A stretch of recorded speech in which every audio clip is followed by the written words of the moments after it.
Hello, everyone, and welcome to the BuzzStream Podcast. My name is Vince Nero. I'm your host today, and I am thrilled to be joined by Collin Czarnecki. He's the co-founder of Noble Digital PR Agency out of St. Petersburg, Florida. How you doing, Collin? Yeah, thanks for having me. Great to be with you. Appreciate it. Yeah, of course. So, Collin, we've got to know each other a little bit online. We got to chat a few weeks ago, and we kind of nerded out a bit on local news stuff. You have a great background as a journalist, so my antennas always go up when I meet someone like that who has kind of made the switch. So the other thing is, as I go through this, talking with agencies and understanding like what people are doing, I do like to get a sense for the strategies that are working. And I know that there seems to be kind of I don't want to say like a gap in knowledge, I guess, in how US news works, especially local. I feel like it's a huge opportunity for a lot of PRs, and a lot of the UK PRs are kind of starting to make a switch over to US markets and vice versa. And, US markets are trying to expand a bit. So I wanted to have you on and we could really dig into this. So I'm pumped. Yeah, me too. I'm ready to let the nerd out continue that we had a couple weeks ago. So yeah, I'm ready for it. Yeah. Before we jump into it, I just want to remind everybody to like, subscribe, give a rating to the podcast. All that kind of stuff helps me get this out to more people and helps me bring on great guests like Collin. All right, Collin. So let's start kind of at the beginning. You told me, prior to your career as a owner of an agency, you worked at Gannett and Patch, I believe, were the two big ones that stuck out to me. So tell me a little bit about the start of your journalism career, then kind of why you eventually started Noble. Sure. Yeah, I'd always really had an interest in journalism, even before, going into college. I actually originally wanted to be a foreign correspondent, which is funny how life took me from wanting to be a foreign correspondent to working from home. So that's a little, there was a bit of a fork that took me in another direction with that. But, yeah, I just always had an interest in that. I mean, just telling stories. I mean, even when I was a kid, I like to kind of put together like short comic stories, like comic books. So just always had like an interest in just telling stories and writing. But yeah, I got into to journalism. I mean, my very first print job at a print newspaper right out of college was also in Florida. And that was just a big, sort of learning lesson, just getting my feet wet, willing to cover anything and everything from school board meetings, city commission meetings, the really kind of like dry stuff, but it's a good education in civics and even in a better example of how to create a story out of a, seemingly pretty boring topic, Yeah. that comes out of like planning commission meetings where they're talking about, replacing a strip of sidewalk. So, you got to make it interesting for your audience. But yeah, as you mentioned, after that, I worked at patch.com, still by far the best job I've ever had. Just a really great experiment, like 15 years ago or so when Patch first launched digital only. They had about 1,000 sites across the country with editors embedded in those communities, telling stories, living there, reporting on the news. So yeah, it was just a lot of autonomy with being an editor at a Patch site. We were creating about 4 to 5 pieces of content every day. So it was just high volume of content, but just kind of learning to see what was connecting with the audience and what was engaging. So I kind of got my start in SEO with that too, with patch.com. And then on the other side of that, after Patch went into a legacy publisher, Gannett, part of USA Today Network. So that was a whole nother experience to see how that legacy side of publishing works versus digital only like patch.com. Yeah. Yeah, I mean, I have so many questions, and I think a lot of our talk today is going to go into kind of the structure of these news sites and pitching.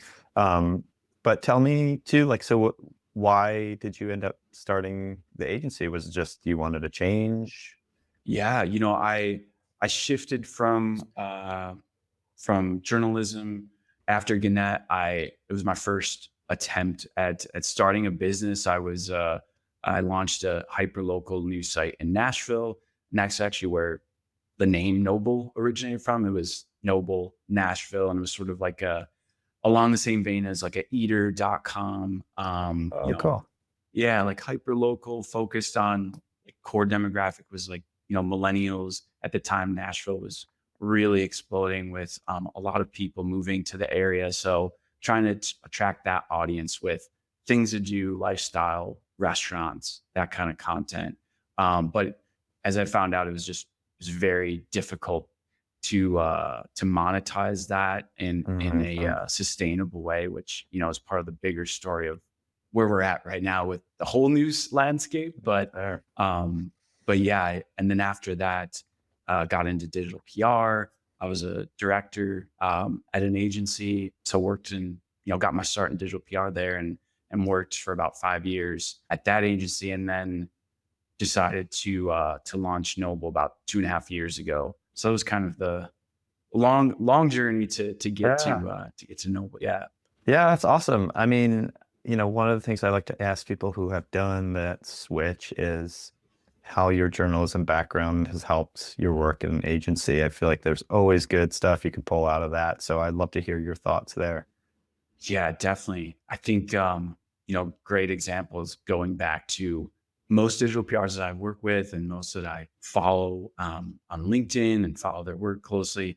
I think having that natural instinct of being inquisitive is the baseline for a digital PR. You've got to be curious about whether you're a journalist, the people you meet, the stories that you're trying to tell, or whether you're a digital PR with your client. What types of stories can we get out of a client, a brand that's unique? I mean, really exploring all the ins and outs of a client, I think, in terms of the onboarding process is super important, but more so to just have that inquisitive nature, within you. And then on top of that, storytelling, that's really what it all boils down to with digital PR. Sure, it is an SEO strategy, but at the end of the day, if you don't have a good story to tell, no one's going to care. Who you're pitching isn't going to care.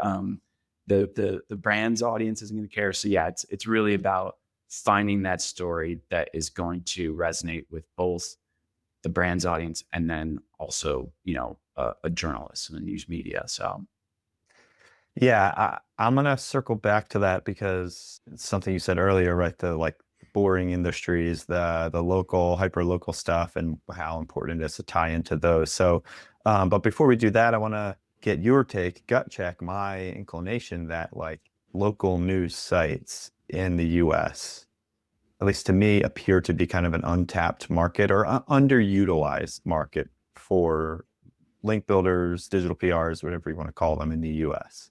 Do you agree? Yeah, I mean, we've seen this huge, media landscape transition.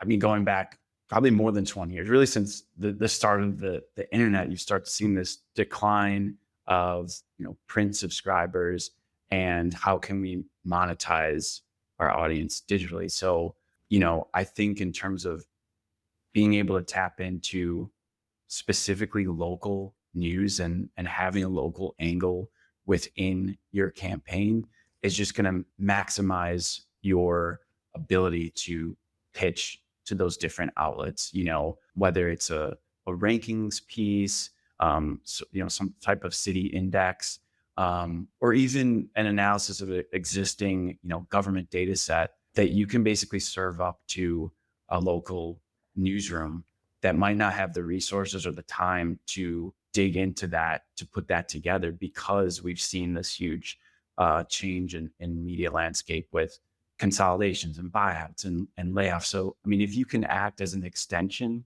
to a newsroom, that's definitely our strategy. And I post that frequently on LinkedIn, saying that we have a newsroom mentality. So every piece that we go into, it's first and foremost, okay, who is going to care about this story? What newsroom, whether it's local or national, or even TV, local TV news, why are they going to care about this? So I think, yeah, it's definitely having that mindset can unlock a lot of potential for digital PRs if they are pitching locally, to have that local angle within their data.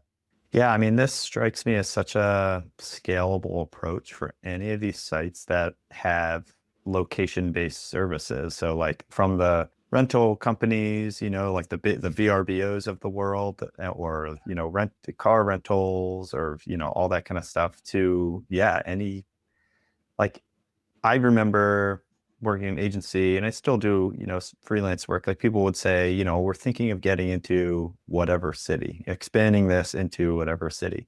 And like, that's the first place my mind goes to. But one of the things you said stuck out, just the idea of like finding local data sets and telling a story with that data to the journalist. I mean, that sounds like the key for a lot of people, right? Yeah, definitely. I mean, even being in local newsrooms, I mean, resources, staff is stretched thin. You might be pulled away to a breaking story, and you might have this idea to say, oh, I'd really like to dig into census data about my city or employment data. What types of trends can we identify? And sometimes that takes so much time from a journalist perspective that they don't have to cover that because they could be pulled away to a breaking story. So being that extension to a newsroom and being able to be a digital PR to have that time to dig into those types of data sets and really just serve that story up to a journalist. I mean, it has the local angle. It's backed by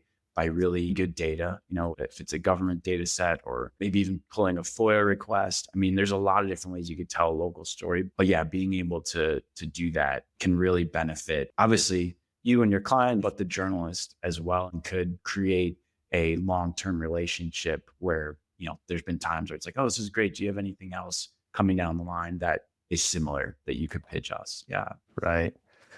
Yeah, I mean, so many directions we could take this, but one of the things you said was the FOIA request. I feel like that's something that I didn't realize was a thing in the US. Like, I'd heard more about it in UK, talking to UK journalists, and I only just used it this year for the first time. But I think something I was talking with you about, trying to look at like these local, trying to track journalists losing jobs, and over time I'm trying to get some type of data from BLS or Census Bureau, and I put one out for the BLS. They got back to me in a few days. Unfortunately, they weren't able to give me anything, but like, they answered it. I was very surprised. I was expecting this to take weeks and it to not show up at all, but Yeah. they give me a great answer. So yeah, I would like to hear your FOIA, Freedom of Information Act, for people that don't know what we're talking about. Yeah, definitely. I think it's another, like you just mentioned, another type of data source that you can rely on or use, especially for a local based story. I mean, you could do FOIA requests on the national level too, which, could be hit or miss, with in terms of timing of how long that agency might take to get back to your request. But yeah, even in my experience, I mean, working at Patch, we had pretty good access to, we would cover crime a lot. Those were sort of like our highest engagement stories. Local crime, sort of like the weekly roundup of police reports. And sometimes there would be stories within those police reports that you want to dig deeper into. So at least on my experience from a journalist on a local level, it was a little more difficult in terms of the turnaround time to get that. And it might, it might be because, some cities might have limited staff or resources to answer all of those requests. But I mean, they will eventually, get back to you with some type of response. So that's another, tapping back into digital PR, like the art of the follow-up with a FOIA request, is important too. So, but yeah, I mean, it is a really great source. I mean, especially if you want to dig deeper, like you were just mentioning, about maybe a very specific data set within a larger data set, whether it's, employment data or income. There could be like endless types of stories to pull from that, just digging a little deeper with a FOIA request. Yeah. Yeah. Now you also said something in there that I made a note about, just kind of like the idea of a turnaround time, right? Like you probably have this innate sense now of when you're creating content, here's how early I need to get this in front of a journalist to hit, if it's a Super Bowl, but just using some broad thing. I know, if I'm pitching local, these people are going to be, pretty slammed. So I got to get at least 2 weeks ahead of time, whereas not whatever.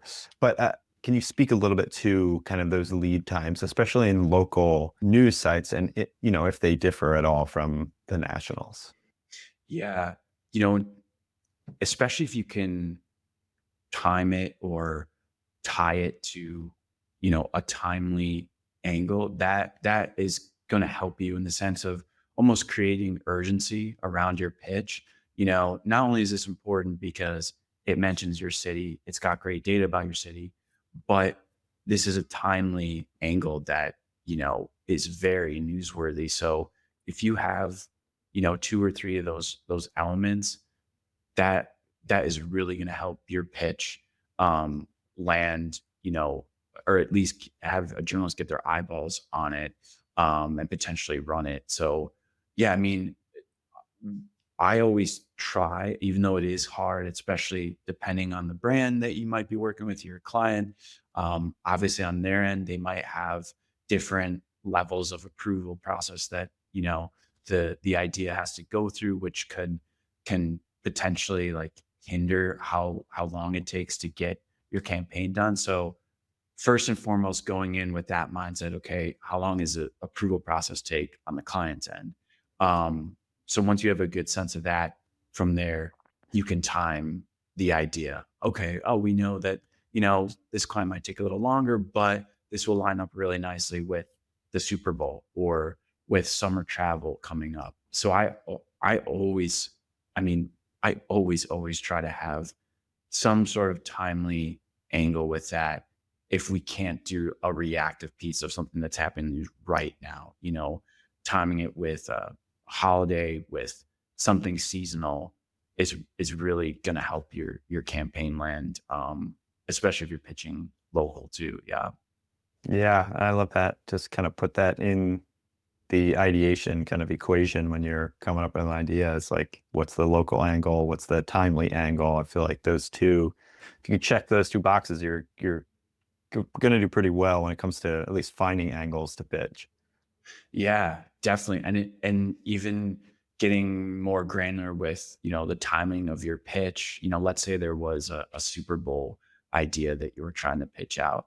When it's a local newsroom, I try not to pitch too far out in advance because local has a tendency to just move so quickly. I mean, a breaking story could happen today or later this week. There's a severe thunderstorm. I mean, things are moving so quickly in a local newsroom where I try not to have that long lead time, which might be better served for a national publication or more of like a features writer who's fleshing out a bigger story and saying, oh, I could use that data point on, this overall trend in the workplace versus, a very timely topic that when you're pitching a local newsroom, is more likely going to hit when it's getting closer to that date, if that makes sense.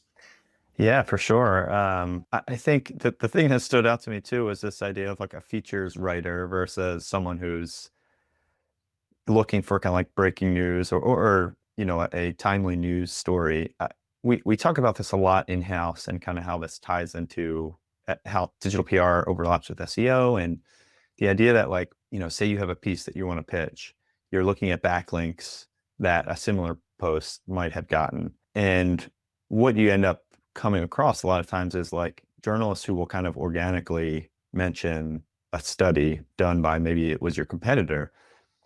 Some, will go to that thinking, okay, I can pitch this journalist. When realistically, to me, like, unless that story is solely about that study, I feel like it's a way less likely that this journalist is going to be open to my pitch. And that, when you said the thing about a features journalist versus someone who is looking for timely news, that kind of just clicked for me. I mean, is that kind of the way that you think about it? Am I tracking that correctly in the way it works in the newsroom, at least?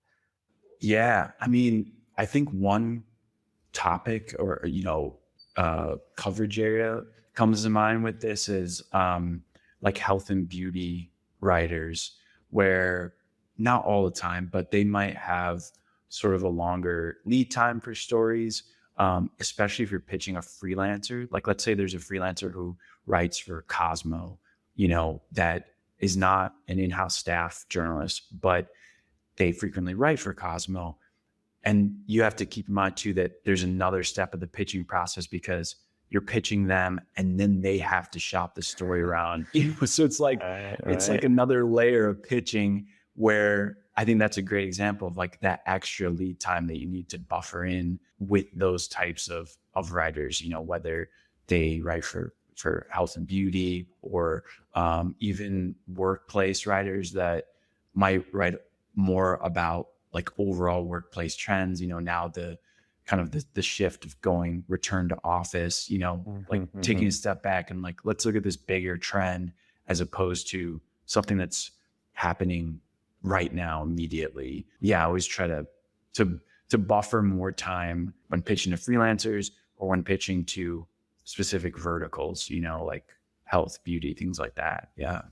Yeah, interesting. Yeah, I like that note about the freelancers as well. That's a great point.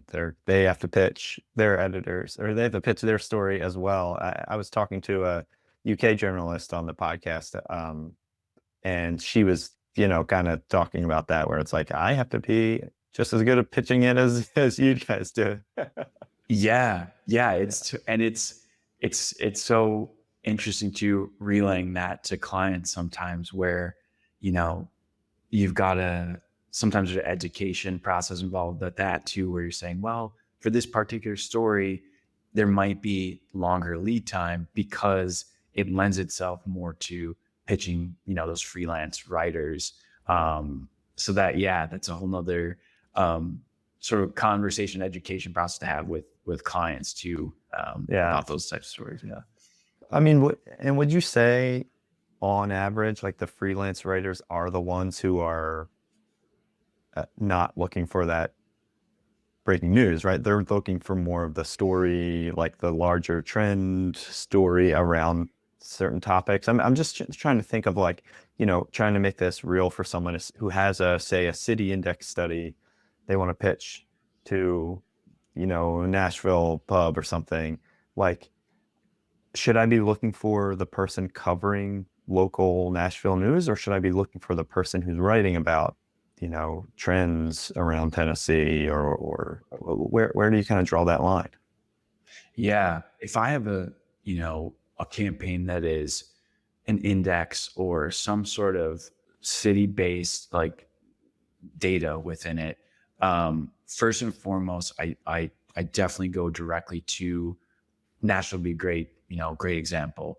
They have basically one major daily newspaper, which is where I work, the Tennessean.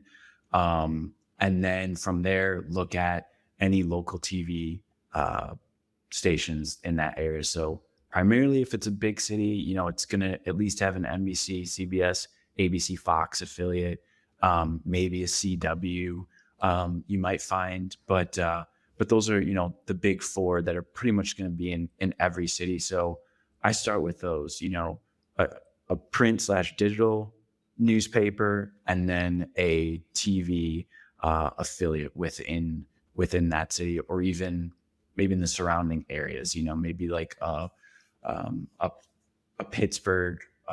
There's some sort of smaller outlying cities like outside of Pittsburgh that they might have interest in the Pittsburgh market, but I always start first with those core stations and core newspapers within those cities. And then from there, it's kind of like another step of like, let's say it's a sports related, I'm only going to pitch sports writers within those markets and those cities, rather than just, sending it across the entire newsroom and hoping someone's interested in it, so it's right. a little more granular steps, with the local pitching, but if you get it into the right inbox, it's just going to increase your chances of getting it covered. Yeah.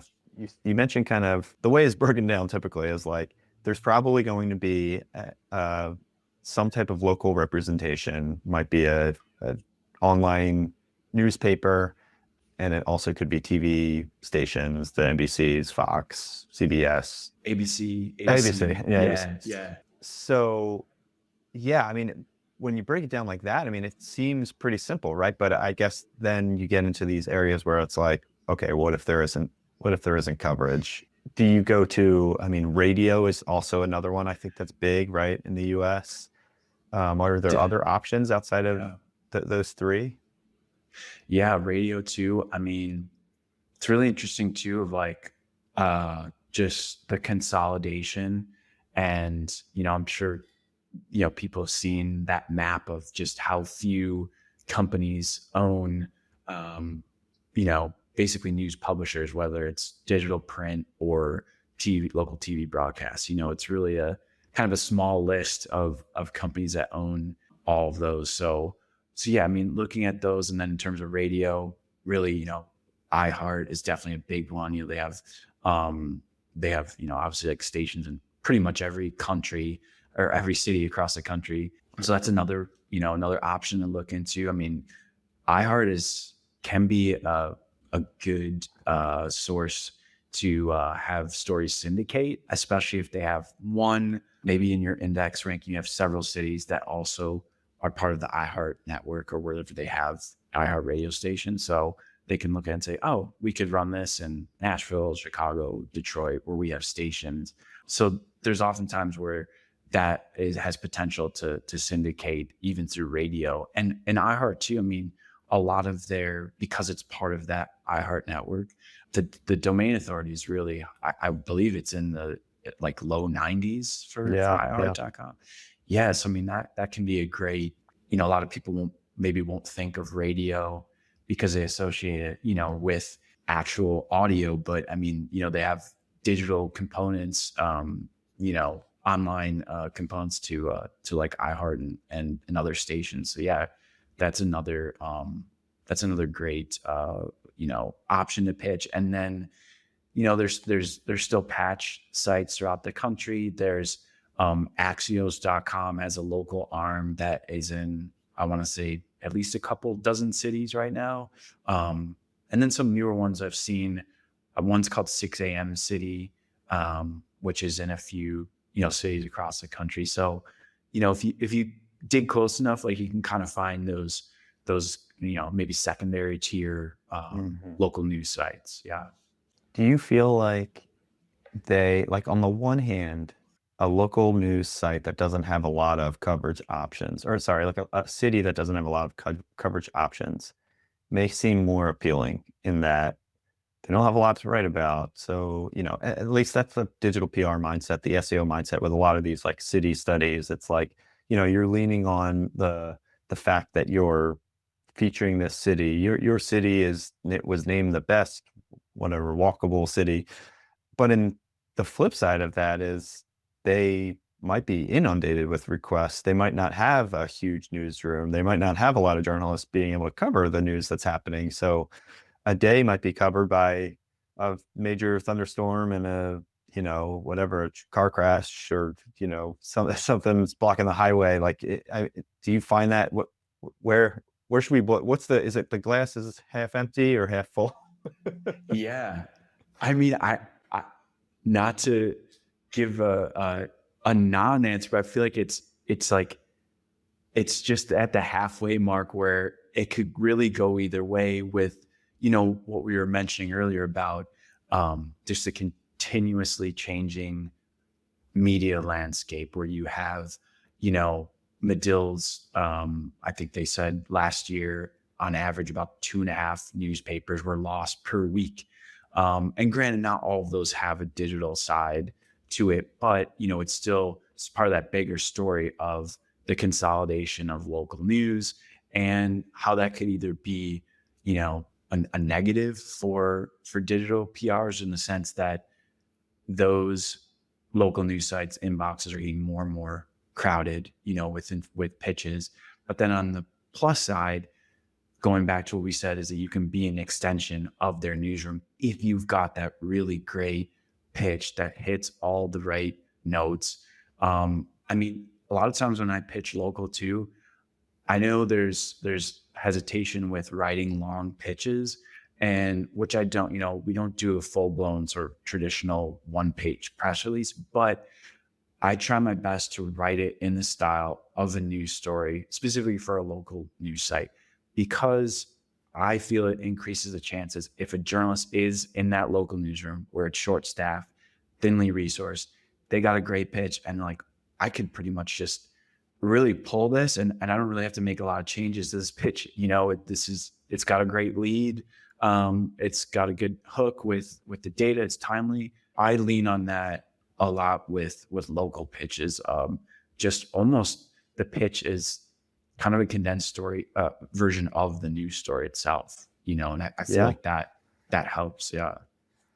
Yeah, 100%. I mean, one of our first guests, Hannah Smith, who's a great digital PR, UK, she had mentioned to me this kind of practice that she teaches a course in one of the practices she has for herself, and in this is, can you write, like, go through your email and see if you can actually write an article based off of the information you're giving the journalist. I think that's a great, you might not actually have to do it, but just like a good mindset to have when you're pitching this. It's not like when I first started, I feel like I would tend to just kind of give like the eye-catching stats, where it's like, here's enough to entice you to click into the post. But like since then, I'm kind of been leaning more towards like, hey, they don't have time to do this. And maybe it worked better back 6-7 years ago when I was really doing this all the time. But it seems like they don't have as much time these days, the journalists.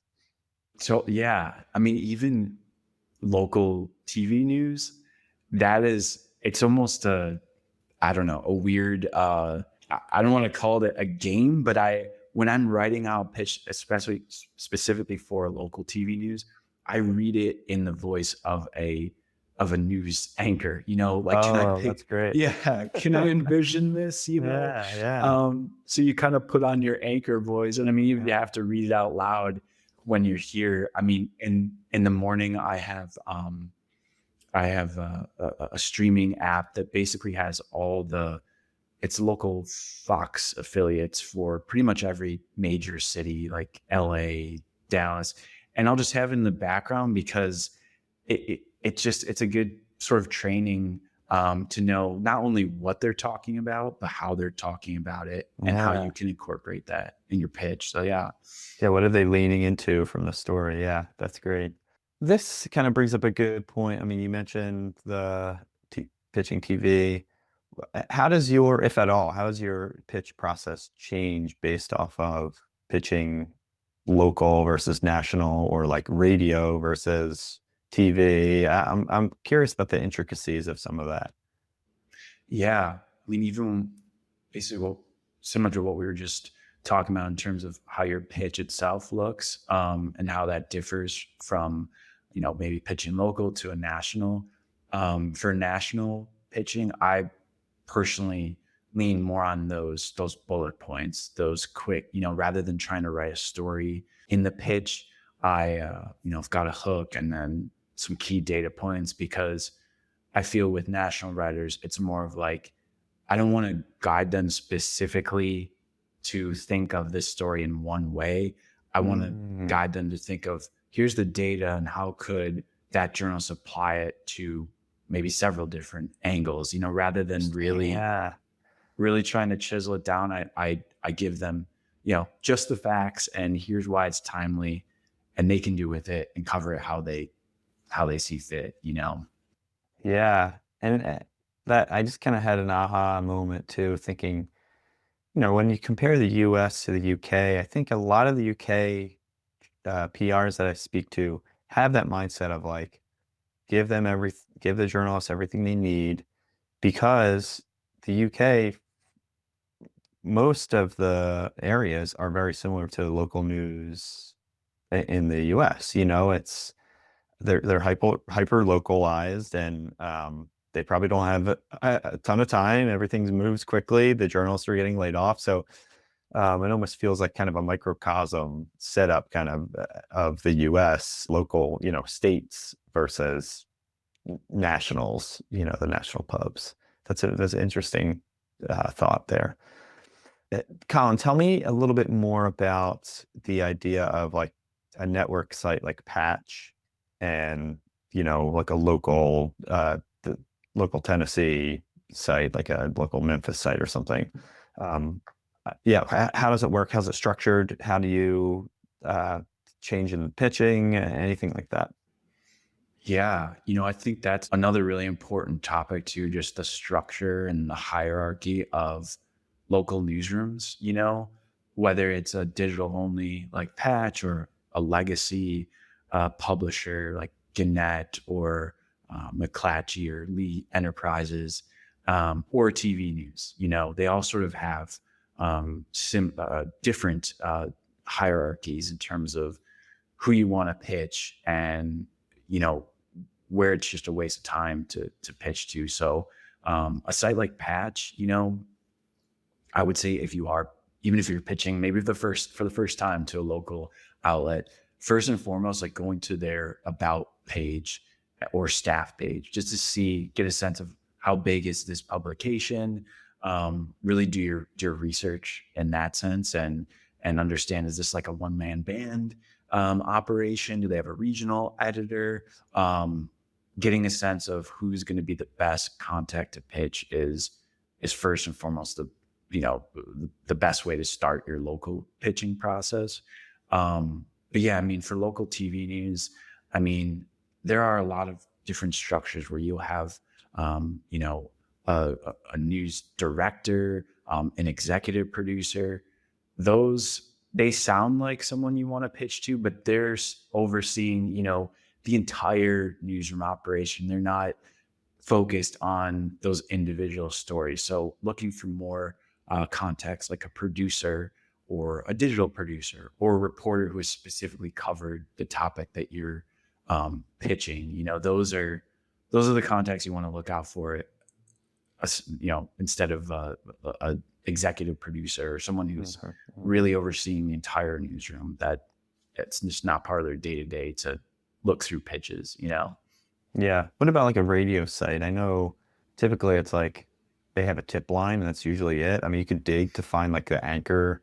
I don't really even know if the anchor is the person writing a lot of those, like on the iHeart sites, like they all kind of seem the same when they when they roll them out. So I'm not sure if, DJ Jazzy Jeff is actually yeah, exactly. Yeah. Philly shout out there, but yeah. Yeah, you got to put those sound effects along with your pitch when it's the morning hour. Like, it's just I always add that, like click here for sound, the soundboard. I think that's, it's a great point too. Where it's like even radio is going to have a different structure where if it's a smaller station, you might be better off pitching just the DJ Jazzy Jeff, like just the host, because they are even more of a smaller staff, than like a local TV news, and to look for radio, a producer that might be, laying out the DJ's morning hour and like seeing, we could fit this, right, as a talking point. And I think sometimes too, it can be difficult with radio and TV where the pitch might land, they might run it, but it might be an on-air only segment, for radio or TV. And some clients, that's part of their KPIs is just overall brand awareness. Mm-hmm. So I think that's another element too of local where it might just end up on the air rather than a backlink on their site. Right. So, right. Yeah. Great point. Yeah. Yeah. So it sounds like for the most part, the two kind of takeaways I'm getting from you, it's like lean into the producers. Sounds like for most of these digital sites, sound like a good bet. But the caveat there being like, if it is a small site, you can kind of look almost higher up. The smaller the site, the more direct you can be. Whereas the larger the site, you're going to want to look kind of further down the totem pole. Is that kind of the TLDR? Yeah, exactly. Yeah. Yeah.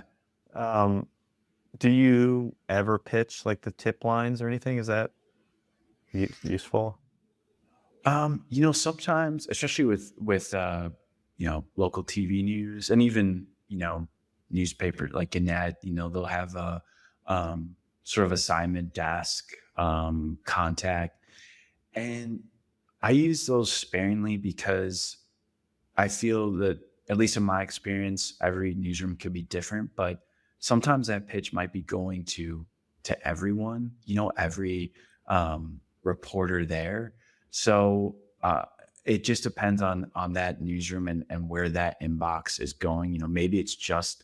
Maybe that tip line or newsroom contact is just going to the editors or the producers, which is great, and then they can kind of sift through and assign those stories to who's going to be the most relevant in terms of like their coverage area. So I kind of use them sparingly. Like if I have I don't think we've talked about it, but like a national angle that you're pitching to local, maybe it's kind of going back to pitching local versus national, where you got a national angle, but you're pitching it to local. And it's kind of like, hey, maybe you can localize this, but it's not really guaranteed. Like it's a trending topic, but I kind of use those general assignment or contacts for those types of stories where I don't have the local angle, but this topic is trending, and maybe that publication can localize it and create a local story off of that data. So, yeah, that makes sense. And I don't want to take up too much more of your time here, and this might be opening a can of worms, but I think just to get a quick sense of the structure, I probably should have done this at the beginning, but you're talking about things like an assignment editor, a producer, or an editor, like a reporter. How does the information flow in a newsroom when you're because I feel like if you can wrap your head around that, and it might be different in every different newsroom, but if you can wrap your head around that as a PR, I feel like you're going to reach the right person most of the time, right? Yeah, totally. Understanding that layout and the hierarchy, where I feel like there might be a tendency, if you haven't come from a newsroom or you're new to PR, where you think, oh, I've got to pitch this to the editor. The editor is going to be my key source. And that's really not always the case, for a couple of reasons. I mean, one, that editor might, depending on the publication, maybe they're just the editor for sports or for feature stories or for crime. So it's sometimes difficult to know because an editor doesn't typically write their own story. So if you find their contact information, unless it's very specific, what they are, what section of the newspaper they are an editor of, you could be taking your chances with that pitch. So I always drill down as low as you can first, in the sense of giving granular with, okay, this reporter covers sports, but they cover the Chicago Bulls, and I've got an NBA story about the Bulls. So it's like, it's not just a sports reporter. This is their beat, So starting there first and working your way up depending on the size of the newsroom. Because you can definitely get into the weeds especially with local TV, where you have producers, you have digital producers, you have assignment editors who are sort of like taking in the news of the day and assigning stories to reporters. It can get really kind of a spider web of hierarchy. Yeah. So start as relevant as you can, and then work your way up. Yeah. All right, I got two more quick questions. So it sounds like, as far as I kind of understand it, and I've learned over the years, it's, the reporter, journalist will kind of have the stuff they're writing about. They bring some to the table, the most part, but then assignment editors are also giving them things to work on. Say there's breaking news that happens, some people might get pulled onto different beats, like even the, NBA, the guy that writes about the Bulls, he might be writing about if there's a major snowstorm, maybe everybody gets pulled in. This is based off a tip you actually gave us for a newsletter. But I mean, is that kind of right? Like typically the people that are producing the content, the people that you want to pitch are going to have a mixed plate. They'll have kind of some openings for your story, but depending on how busy the newsroom is or how small the newsroom is, their kind of slots might get filled up with stories from the assignment editor or from just general news going on that they're getting pulled away from. Is that kind of the right way to think about it? Yeah, definitely. And the size of the newsroom too, that can play a factor where if severe weather happens or something breaking happens in the year, you're more than likely going to have all hands on deck to cover that, especially if it's a smaller newsroom, regardless of what your typical beat or coverage area is. So that's something to definitely be mindful of too, is what's going on in that community when you're pitching local, whether it's weather, but there could be a whole host of different types of breaking stories that could impact if your pitch lands or not, even if it is relevant, Right.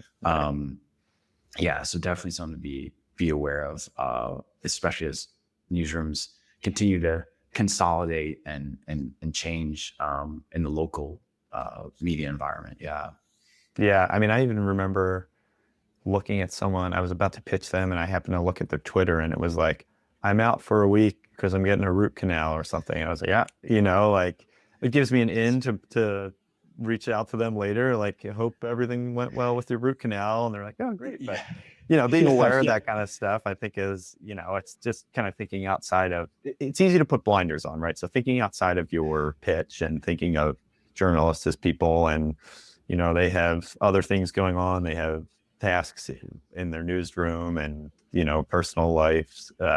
So yeah, that's, I think one of the bigger takeaways for me in the whole podcast I've been doing is that seems to be the missing link sometimes for people.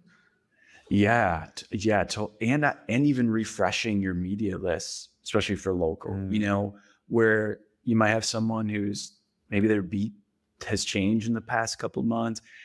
Maybe they've gone on to another like bigger market if they were coming from, especially TV. That's really common where, the turnover is usually pretty high unless you're an anchor and you've kind of got that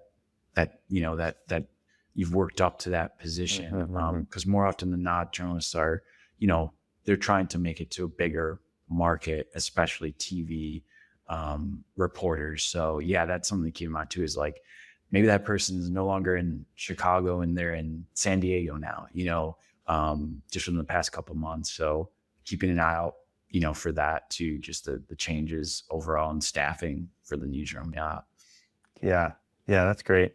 How much time do you dedicate to kind of your prospecting? I want to, like, if you can give me kind of a sense for percentages of like, writing the pitch, finding the journalist. What's the breakdown? Are you spending more time finding the right person and then writing the pitch is smaller? Like, what's that look like for you?